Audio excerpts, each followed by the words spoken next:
Welcome, fellow loaders and future loaders. It is I, Mel Vinegar from League of Ancients. Hope you guys are having an amazing time.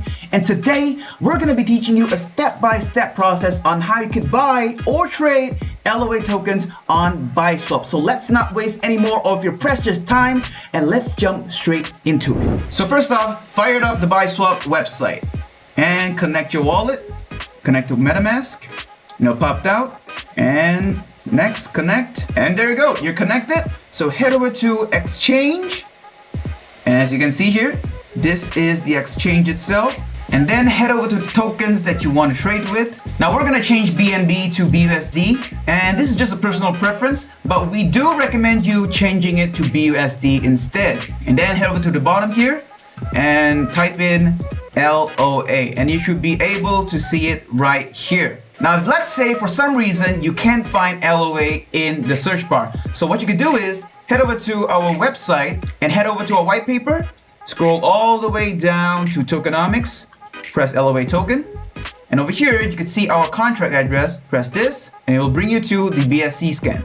Okay, and over here is the contract address, just copy it and head back over to BiSwap and just paste the contract address in, and you should be able to see LOA popped out at the bottom. So now we're just gonna be buying about 100 LOA tokens, which is roughly about $34. So we're gonna press swap, confirm your swap, and it'll pop out for you to approve it, right? So confirm it, and there you go.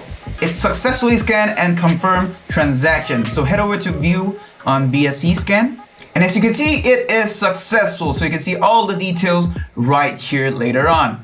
And what you want to do now is head over to your MetaMask account and check whether it's in your wallet. You see right here, it's not in the wallet yet, but no worries on that. Head over to import tokens and then copy the exact same address over here. Head back over to MetaMask and just paste it in here. And as you can see, it pops out almost immediately. So add custom token, import tokens, and there you go. You got 100 LOA tokens in your account. And it's as easy as that. So if you find this video useful, don't forget to drop us a thumbs up in this video down below and subscribe to our channel for more upcoming updates about League of Ancients and more tutorial videos coming real soon. And once again, thank you guys so much for watching. Take care and we'll see you real soon.